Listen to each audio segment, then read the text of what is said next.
Good evening and welcome to our Bible class this evening. If you are visiting, we're in a series called Encountering Jesus, and we're kind of venturing through several different stories where different people encounter Jesus, and taking a look at them, seeing what we can learn from them. So tonight's story is out of John. Hold on one second, my book's on the wrong page. John chapter 9, though. And it's about a man born blind who encounters Jesus. Before it's a longer text and we will read it all. But before we read it, I'd like to do, I had some kind of couple kind of set the stage texts for the class, some extra passages that I wanted to read through. I'll put them up on the screen for you. And they're all out of John, just things that were written in John before John chapter 9. Most of you are probably familiar with the beginning of John. You know, in the beginning was the Word. And the Word, when we get to verse 4, the Word was life. And the life was the light of men.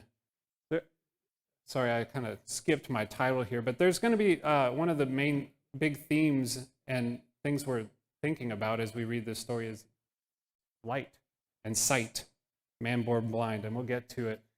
But just some passages about Jesus and light from John. And then we get to verse 9 in John chapter 1. We read, "The true light which gives light to everyone was coming into the world." And then in John 3, verses 19 through 21, Jesus says, "For everyone who does wicked things hates the light and does not come to the light, lest his work should be exposed.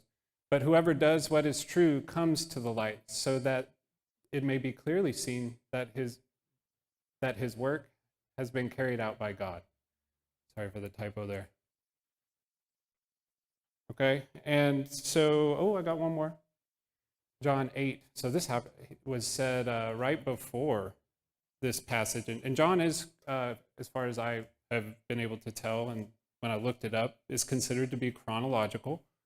So before the blind man, Jesus was talking. I'm not going to go over the setting of this particular, when he said this, but he said, "I am the light of the world. Whoever follows me will not walk in darkness, but will have the light of life." And so we venture into John chapter 9. So if you either if you have a booklet or your Bible, we're in John chapter 9, verse 1. This is lesson 7 in your booklet.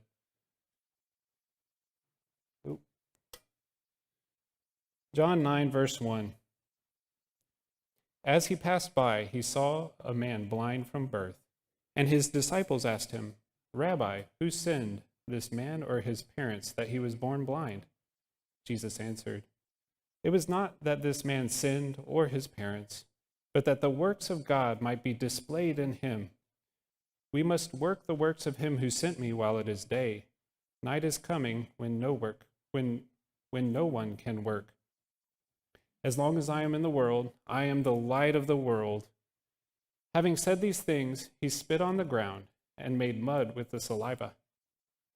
Then he anointed the man's eyes with the mud and said to him, 'Go wash in the pool of Siloam,' which means sent. So he went and washed and came back seeing. The neighbors and those who had seen him before as a beggar were saying, 'Is this not the man who used to sit and beg?' Some said, 'It is he.' Others said, 'No, but he is like him.' He kept saying, 'I am the man.' So they said to him, 'Then how were your eyes opened?' He answered, 'The man called Jesus made mud and anointed my eyes and said to me, "Go to Siloam and wash." So I went and washed and received my sight.' They said to him, 'Where is he?' He said, 'I don't know.' They brought to the Pharisees the man who had formerly been blind. Now it was a Sabbath day when Jesus made the mud and opened his eyes. So the Pharisees again asked him how he had received his sight. And he said to them, He put mud on my eyes, and I washed, and I see. Some of the Pharisees said, This man is not from God, for he does not keep the Sabbath. But others said, How can a man who is a sinner do such signs? And there was a division among them. So they said again to the blind man, What do you say about him, since he has opened your eyes? He said, He is a prophet. The Jews did not believe that he had been blind and had received his sight until they called the parents of the man who had received his sight and asked them, Is this your son who you say was born blind? How then does he now see? His parents answered, We know that this is our son and that he was born blind. But how he now sees, we do not know, nor do we know who opened his eyes. Ask him. He is of age. He will speak for himself. His parents said these things because they feared the Jews. For the Jews had already agreed that if anyone should confess Jesus to be Christ, he was to be put out of the synagogue. Therefore his parents said, He is of age. Ask him. So for the second time they called the man who had been blind and said to him, Give glory to God. We know this man is a sinner. He answered, Whether he is a sinner, I do not know. One thing I do know, that though I was blind, now I see. They said to him, What did he do? What did he do to you? How did he open your eyes? He answered them, I have told you already, and you would not listen. Why do you want to hear it again? Do you also want to become his disciples? And they reviled him, saying, You are his disciple, but we are disciples of Moses. We know that God has spoken to Moses, but as for this man, we do not know where he comes from. The man answered, Why, this is an amazing thing. You do not know where he comes from, and yet he opened my eyes. We know that God does not listen to sinners, but if anyone is a worshiper of God and does his will, God listens to him. Never since the world began has it been heard that anyone opened the eyes of a man born blind. If this man were not from God, he could do nothing. They answered him, You were born in utter sin, and you would teach us? And they cast him out. Jesus heard that they had cast him out, and having found him, he said, Do you believe in the Son of Man? He answered, And who is he, sir, that I may believe in him? Jesus said to him, You have seen him, and it is he who is speaking to you. He said, Lord, I believe. And he worshipped him. Jesus said, For judgment I came into this world, that those who do not see may see, and those who see may become blind. Some of the Pharisees near him heard these things, and said to him, Are we also blind? Jesus said to them, If you were blind, you would have no guilt, but now you say, We see. Your guilt remains. Okay. Longer story. Before we start digging in, I would like to say that I am thankful that you have me up here teaching and doing this. I wanted to specifically say that even this very day, today, this lesson has caused changes within me that have been good for me as a servant of God. And I'm not going to elaborate because I don't want to spoil the lesson, but I pray that these lessons do that for you too, that they help you do even better. They help you find ways to improve your walk, to be a better servant. Thrive in 25, right? Okay, so the setting is, we always kind of start there in our class, the way we break down these stories. When did this story take place? You're looking at the text. Okay, that's the where. I'm asking the when. Okay, so there's one when. If you look at John, the previous verse before, John 9:1, Jesus had just left the temple. That's when. But there's also a day that this is occurring. It gives context. Yeah, on the Sabbath. Okay. We also, now I'm going to give you some more of the wins because that's kind of, I feel like my job as your teacher, like to figure this, try to, as much as I can, help figure this out. And so I did try to do background work, and I hope that you do too. I hope you don't just like rely entirely on me, but if you do, I do my best. So before this in John, we've seen Jesus has performed numerous signs, and he's had numerous, as I put it, run-ins with the Jewish authorities. And some of those specifically, there was in John chapter 5 a previous conflict over miracles performed on the Sabbath. That's already previously happened, and now we see it happen again. There previously, we know based on the context, on what's said in the story, the Jewish leaders have previously agreed that anyone who confesses Jesus to be Christ will be put out of the synagogue. Right? So we know that some people have seen what Jesus has done. We can infer that some people have confessed him as Christ already, right? And there's already been a reaction to that within the Jewish authorities, right? We also know, well, okay, part of the win. So that's what happened before, but sometimes you want to know what happened after, so you can kind of, just one of the big events, this happened before the triumphal entry into Jerusalem, which is in John chapter 12. Just to give you a little bit of context, so it's before that final week, or the final time in Jerusalem. Okay, so that's all I have for when. And the where, we know it's in Jerusalem. Specifically, so that's what Brian mentioned. He's in Jerusalem after traveling there for, the Feast of Booths. Okay, so that wasn't like, that was just the button stuck, I guess. And as Ian mentioned, he had just left the temple, so we might be outside the temple or at the temple. And one other thing about the where, one of the wheres within this story, Siloam, the Pool of Siloam, is in Jerusalem.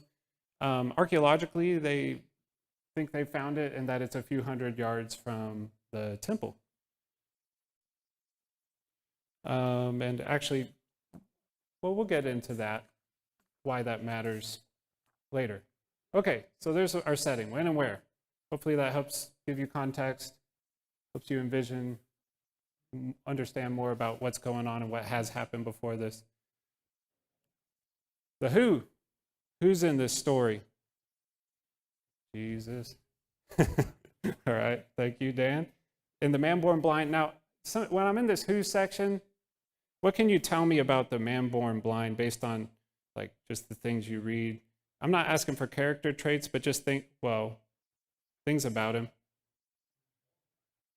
Okay, we know he's born blind, and therefore what does that tell us? Like, what's his life like? He's a beggar. Thank you. And dependent on others, right? We know that he is like a part of what people? Is he a part, culturally or religiously even? He's part of the Jews, yes, we know this, right? Based on the context of the story and the things that are said about synagogue and all that. And we know that his parents are still living, right? We also know, I think we know, we know, that when it starts, he did not know Jesus was the Messiah. It seems so. I added this. I said not character traits. We know he's not afraid or easily afraid. One other thing I thought of, and this is, we know he's familiar with Daniel 7. Of course, it wasn't Daniel 7, but the book of Daniel. Actually, let's turn to that real quick. Brian brought up the book of Daniel and how it relates to the Messiah. but we haven't really looked at it since we've started this class. So Daniel 7. I don't want to go into great detail here, but it's good to take a look. Verses 13 and 14.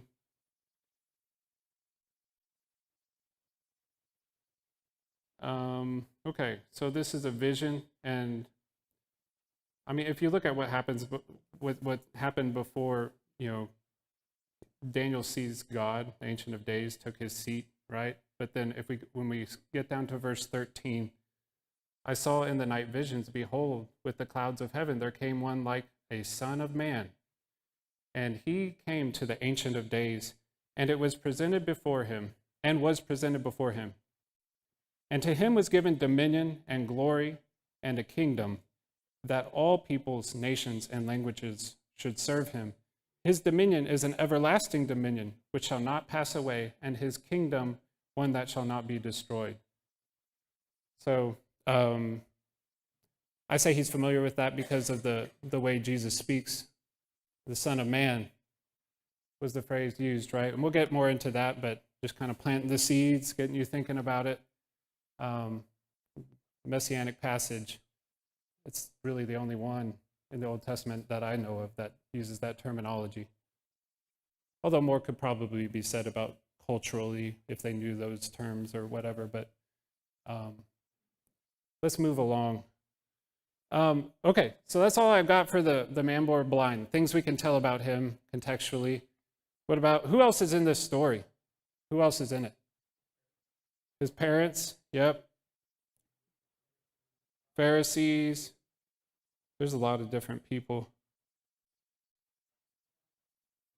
Disciples. I actually left that one off, whoops. His neighbors, they're in there. Okay. Okay. So it's a kind of a mess because I'm getting them all in different orders. The Pharisees, we see at one point are divided. Is Jesus from God, not from God? We'll talk more about them. There's sometimes where it talks about Jews, it just says the Jews. And that can be a little bit tricky because you're like, well, what does that mean? And John uses that a lot, and you just got to look at the context. And in this book, or in this story, it's talking about, it might as well say Pharisees. It's the Jewish authorities, the Jewish leaders, I'm fairly certain. So when you see that in the text, for instance, the Jews, will put people out of the synagogue who confess Jesus as the Christ. That's the leaders, right? The Jews specifically, he attributes the Jews to saying, we are the disciples of Moses. They're very proud of that. Anywho, we have the parents, like you said, okay, and they're afraid of being cast out. All right, so those are all our people and the disciples. Thank you for catching my mistake there. Rough plot sequence. So we have, they walk up to the man born blind. The disciples ask Jesus, why was this man born blind? Is it a direct consequence of sin? Jesus said no, but that the works of God might be displayed in him. And then he spits, makes the mud, puts it on his eyes, says, go wash. The man born blind obeyed and came back seeing, but Jesus was gone. And put all the details in the PowerPoint. Neighbors in the community, is that the guy that was blind? Right? They question that. And then they bring him to the Pharisees, and they keep asking him, hey, how did you receive your sight if you're that man? They just don't want to believe him. And the Pharisees are divided at that point. They call the parents. They don't want to believe it, right? Parents do not testify. They wouldn't testify regarding Jesus. They say, yeah, that's our son. We're not sure how he received sight. Ask him. They're afraid, right, it says? Then the blind man continues. There's a lot that happens, so continues to tell the truth. They keep asking him, and they actually say, hey, just say God did this. Don't say Jesus did. You give glory to God. No, he just tells, right? He sticks to what happened. I mean, God did do it. But, he wasn't going to take Jesus out of the picture.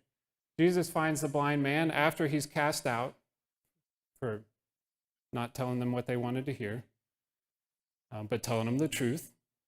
And Jesus finds him and tells the blind man who he is, and the blind man worships him. And that's a rough plot sequence. That's kind of what happened, right? Just to review, because that's a long passage. Okay, so let's start breaking it down. The miracle that occurred, well, the seeing miracle, right? So interesting with this particular one, a lot of times someone calls out to Jesus, or they go find him and they grab him, or they drop the man in front of him. But in this case, Jesus came to him. That's how it, he didn't call out to him, right? So that's kind of interesting. Also, there's no note of like a large crowd in this one. It's just like the disciples, and at the beginning, just the disciples and Jesus. And there's a blind man. And so, an important thing, though, Jesus came to him, and I quoted up there that the works of God might be displayed in him. End quote. Forgot that. But keep that in the front of your mind, because I think it plays into some of the Sabbath stuff, at least in my opinion. Okay, I already covered that. And, okay. Okay, so we talked about Siloam being a few hundred yards away. So the blind man probably needed help getting to the pool of Siloam. Just an interesting tidbit there. And just kind of envision, like, if you were this guy, okay, like Jesus came up to you and said, okay, well, that the works of God might, they're having this conversation about whether he sinned or his parents sinned, and, Jesus said neither. And imagine overhearing that, and then Jesus spits in the ground, makes mud, and puts it on your eyes, and says, hey, go wash in Siloam, the pool of Siloam. Like, when you, I don't know, what would be going through your head? I mean, he's probably heard about Jesus, so probably pretty hopeful, like excited, like, oh, got to get to this pool. And then when he finally washes, imagine what would it be like to see for the first time, having been blind. With your mind as it is an adult, we can't remember what it was like when you were a baby and you saw the first time, but you had lived life and then you saw, seeing everything, like, whoa, right? Like, that'd be amazing. I bet he was overjoyed. So just some kind of letting all that kind of sink in. The blind man comes back.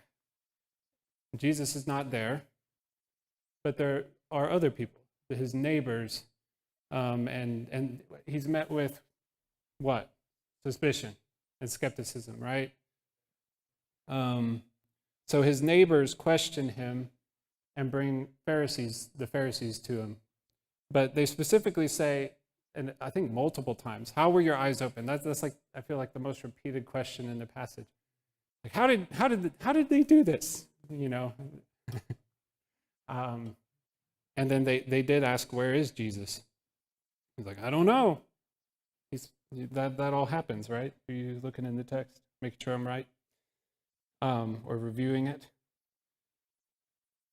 Yeah, they bring him to the Pharisees. The Pharisees, again, how have you received your sight? The neighbors asked him, the Pharisees asked him. And then, the Pharisees, as I mentioned twice, they were divided. Is Jesus of God or is he not? Which is kind of interesting, because usually we would think they would all just be like, oh, Jesus is not of God. But I guess there's some, like Nicodemus, right? He was a Pharisee, who were like, there was division within the Pharisees. They were not united against Jesus. So I just think it's interesting to think about that. None of this is the most important thing, though. Well, we'll get to it. We'll dig into the Pharisees some more. Okay? Those who are against Jesus, they are very outspoken, aren't they? So though they're divided, it seems like those against Jesus, they keep coming. Well, and it seems like, we'll get to it, because I've got other slides where we'll dig into this. But they ask him again, what do you say about him? And, his answer is he's a prophet, right? They call the parents. All right, so these are all the reactions we see to the man being blind. And I don't want to skip ahead. Let's talk about the Pharisees a little bit. Keep myself in order here. Yay for slides printed in front of me.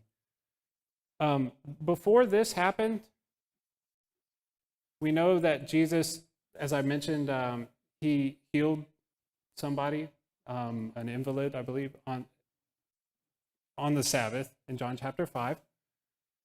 And he had some words for the Jewish leaders on that day. And here's a portion of that. He says a lot. John chapter 5 is like a long discourse of Jesus talking, but I thought some of these words were very pertinent to our conversation tonight. So that's John 5:38. Jesus says to the Pharisees, "You do not have his word abiding in you, for you do not believe in the one whom he has sent. You search the scriptures because you think that in them you have eternal life, and it is they that bear witness about me, yet you refuse to come to me that you may have life." And then I skipped a little bit. "For if you believed Moses, you would believe me, for he wrote of me."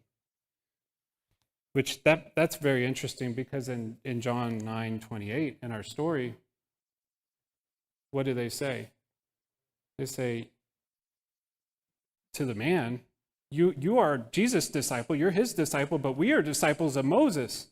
They're separating themselves from Jesus, but Jesus had said, hey, Moses was pointing to me. Like it was all, that was the, and so they're separating Jesus from Moses and saying Jesus is not from God. They also said, we know that God has spoken to Moses, but as for this man Jesus, we do not know where he is from. Right? So for our story today, so that was previously with the Pharisees. For our story today, okay, here we go. So I've laid it all out there, but how would you say that, I feel like now that I'm actually teaching, this question has already been answered. How did the Pharisees respond to this miracle? How would you describe their response? I've said enough. You have anything you'd add to what I've said? Brian.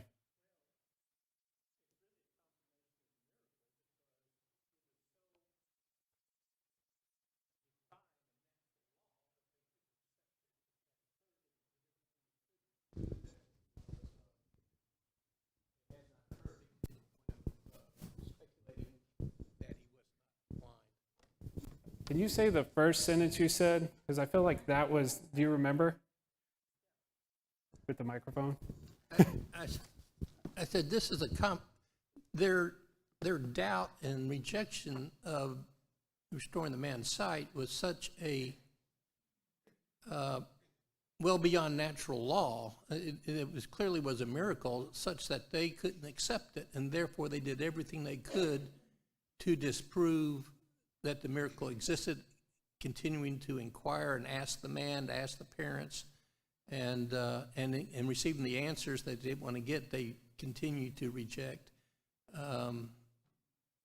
Which, what I was saying, that's a confirmation that a beautiful, inexplicable miracle had occurred. So it confirmed that a miracle had occurred. Dan's hand is up. Let's get some more responses. Looking at verse 16, they were more concerned that he wasn't a man from God, that he did something on the Sabbath day. They were more concerned about him doing something on the Sabbath day than him doing something good. Yes. He did good. I mean, they should have been thankful Okay. he did something good, but they're more concerned that he did something he shouldn't have been doing on the Sabbath day, and this man's not from God if he's doing something on the Sabbath day. Right. Definitely very obsessed with the fact that he's doing something on the Sabbath.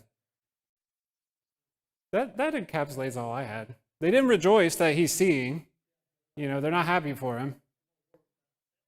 They're obsessed about this violation of a Sabbath tradition. And so we could say that the Pharisees therefore emerge as the ones who are blind. They're refusing to see, as Brian was saying, to accept that a miracle has happened. This is a miracle. This is God. Only with God could this have happened. It's the only explanation.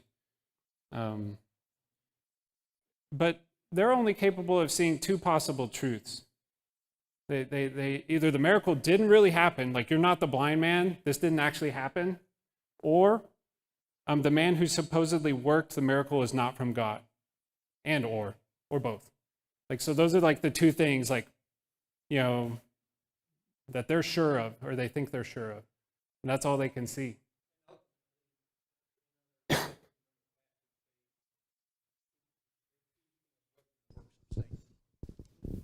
Accused him of working the works of Satan. All right. So we mentioned the Sabbath, and just in case you weren't very familiar with Sabbath law, and I call the Sabbath law on Jesus because of the way the slide ends, but there's a few passages in the Old, it's not that many actually, that define what the Sabbath should be, and I didn't put every single jot and tittle of the law, but enough that we get what we need. You shall not do any work. Of course, after this ... none of your household, if you have, your wife, your servants, anybody, nobody should work on the Sabbath. Exodus 20. In Exodus 31, 12 through 17, God says, if you profane the Sabbath, it's worthy of death. That's the consequence. Whoever does work on the Sabbath shall be cut off from the people and put to death. And then he then also states the Sabbath is a day of rest, holy to the Lord. And then in Exodus 35, 3, it just says specifically, kindle no fire in your home on the Sabbath. And that's all we got about the Sabbath for the most part. And so there's not, it leaves it open for you. I mean, you obviously want to follow what God says to do, but, you start thinking about, okay, what did Jesus do? He spat on the ground, mixed, and then put it on his eyes. That's all he did. And it's like, does that work? I read one source said, well, they thought that kneading dirt, like if you're building, that would be a work, but I think it's a stretch, right? So that brings us to Jesus, right? Jesus said to his disciples that the works of God might be displayed in him, right? That was part of the purpose of this, right? And I just got to thinking, God's work continues even on the Sabbath, right? And God's care and provision are ever present. And so Jesus, being of God as he is, the application of the Sabbath is different. And if they would see him for who he was, they'd be like, oh, they'd realize he transcends, like, this is different. This is not just like me and you, right? So that was kind of my conclusion with it. I mean, Jesus does make other points that you would pull your donkey out or lamb out of a hole on the Sabbath if it was in trouble. You would save it in other passages. I saw Brian's hand shoot up.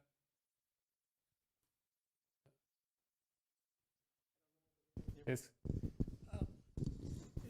If you'll notice, the constraints for doing work on the Sabbath appear to be, as brief as it is, secular type work. Starting a fire, washing dishes, preparing meals. They did all those kind of things. But the good works are the works of God.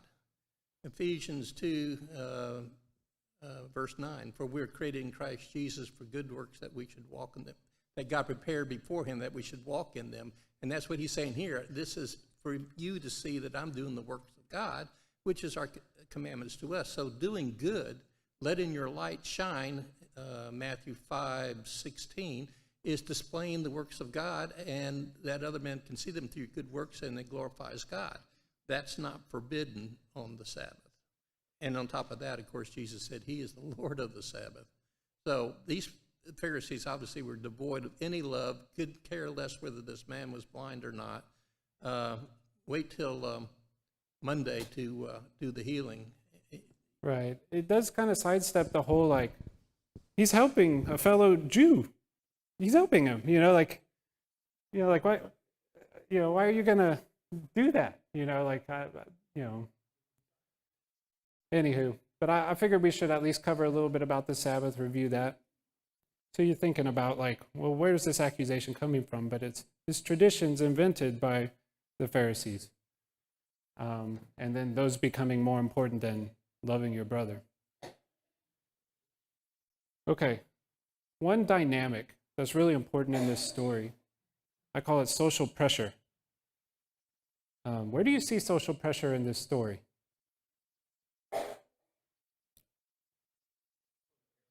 The parents, yes.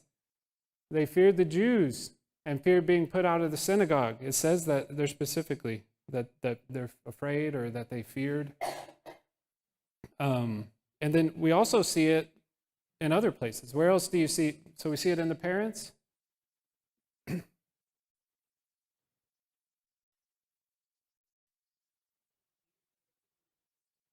Yeah. So, they kept bugging this guy. And they really were just pressuring him to come on, give glory to God. We know this man is a sinner. And on top of it with the pressure of if he confessed him as, so there's that, the repeated questioning of the blind man, and then ultimately talk down to him at the end. Where is that? It says, you were born in utter sin, and you would teach us? And they cast him out. And so we have these two main people dealing with this pressure, the parents, or two sets of people, and the formerly blind man. And how do they respond to this? You see two different kinds of responses, right?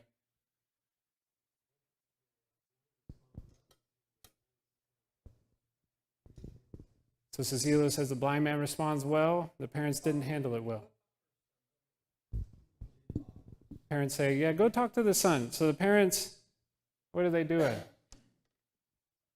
Yeah, they're deflecting, they're sidestepping, I'm going to avoid this. I'm afraid of it. I don't, versus, and it stands in stark contrast to the formerly blind man, to their son. Look at what he says. He says some pretty bold things. Wait, let me not get a hold here. No, this is good. Okay. What does he say? He says, do you want to be his disciple? Or doesn't he? Oh, I'm not reading. I'm speaking from memory. But, excuse me. Thank you, Lee. Verse 27. Yeah, I've told you already, and you would not listen. Why do you want to hear it again? Do you also want to become his disciples? So a little bit of tongue-in-cheek there. But I'm giving it back to him a little bit. But he's not afraid. And I'm not saying that it's good to, sass people, per se. But anywho, I guess what I'm trying to get at is the whole way through, though, this man, he says what is true. And he won't stop when asked. He's not afraid to continue to speak the truth, regardless of how things have progressed. There's more pressure. It's getting more intense, maybe, right?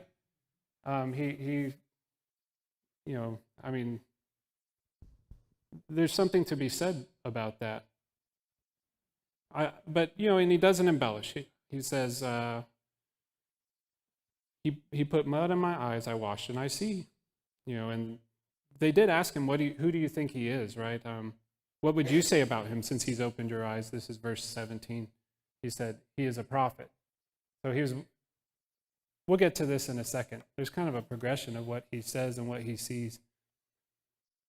But before we get there, this is something worth thinking about. It's social pressure and fear, which is my next slide, and how this applies. It's, I think, very applicable to us. The text says that the parents feared the Jews, and this fear controlled their behavior, right? They would not say, well, Jesus did this. They were not willing to do that. And they avoided telling others about Jesus because they feared the repercussions. My question for you is, have you ever been like the parents? Have you ever been like, I don't want to talk about it because this is going to be uncomfortable, and it's something that, or I don't want to deal with the repercussions of telling you, what I believe or doing. I mean, I guess, I know I've been like the parents. Not that I would, there was a period in my life where I would have denied Christ, but once I believed even, there have been times where I would want to hide things about myself that pertain to Jesus because of social pressure. Steve. It's apparent to me that, and you don't think about it, I guess, when you first read it, and you don't hear it preached on that much, but I can tell you, this is very applicable to us. Oh, and yeah. I'll tell you how it is. Okay, I was blind, but now I see. Here's the deal. We face this very same thing. We face it in academia. We face it with scientists. We face it with politicians. We face it with parents and with relations and with people all the time. What is this deal with you and Jesus? This intense desire to be 3 times or 2 times or whenever at worship service and to be doing what you're doing and everything like that. And all of us try to figure out, what is it we're going to say? Mm-hmm. Well, I'll tell you what you say. I was blind, and now I see. All right. And I think that's a great application for us as we see this passage and understand the implications of it for us today, socially, from the standpoint of fear, or whatever you want to call it. Okay. I've realized that I have not managed my time well at all here. I'm like, oh, how did we get to 7:42? So thank you, Steve. My takeaway was we need to be fearless in our labors to tell others about Jesus and what he's done. I was thinking this morning how this is analogous in some ways. This might way be off in left field to you, but to like when Israel scouted the promised land, they saw the giants right in front of them, and they were like, whoa, they were scared of that, even though God had said, this is your land. And so for that moment, they're very short-sighted, and all they see is the giant, and they forget the promise of God. And so does that not happen to us? Something happens and it's right in front of you, and you just for that moment, all of a sudden it's like you're hyper-focused on that, and you let it cause the doubt and the fear, or you just, anywho, I was thinking about that this morning. So as Steve was getting at, seeing is huge. For judgment I came to the world, that those who do not see, that they may see. And that those who see may become blind. I'm going to skip some of this or move through it fast because I want to cover the material.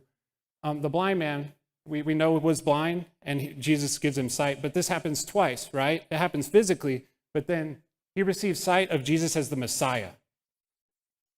He did not see Jesus as the Messiah when we started, but at the end, he saw Jesus for who Jesus is, and he worshiped him, right? And so that's how that is true. But then the Pharisees are the other side. They're the leaders who see and are therefore blind, right? They think they already know what they see, and they don't want to open their mind or believe anything different, right? I'm going to skip through this because I don't think it's all that important.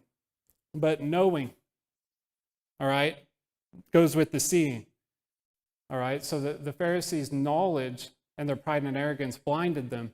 They were not willing to admit that their understanding or application of the Sabbath was wrong or could have been wrong, right? So and my point is, or that Jesus was of God.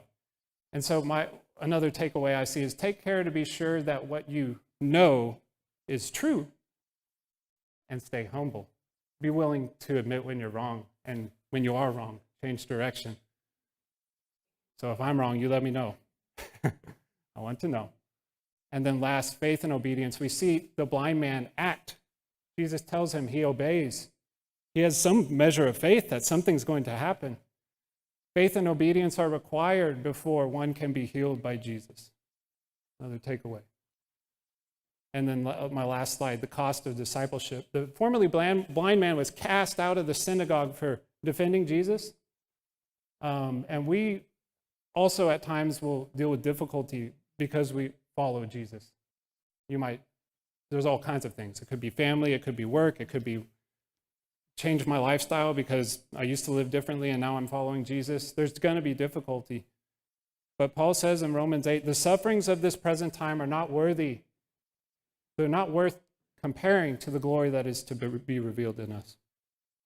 Right? So I guess the crux of it all is remember heaven, cherish heaven. The victory has been won. Have no fear. Next week, Brian's hand is up, so I do want to hear what he says. A woman who loved much, lesson 8. Let's hear Brian. I would simply say that to give direct application to ourselves is 2 Corinthians 4:4, where it says that the God of this world has blinded the eyes of the unbelieving so they may not see the light of the gospel. And that's what they were blinded. It was Satan that entered their heart for their arrogance and their elitism and rejection of Christ. And they witnessed the gospel in the form of the miracle. Right. Yeah. Okay. Well, thank you all for your attention tonight, and see you next Wednesday with A Woman Who Loved Much, lesson 8.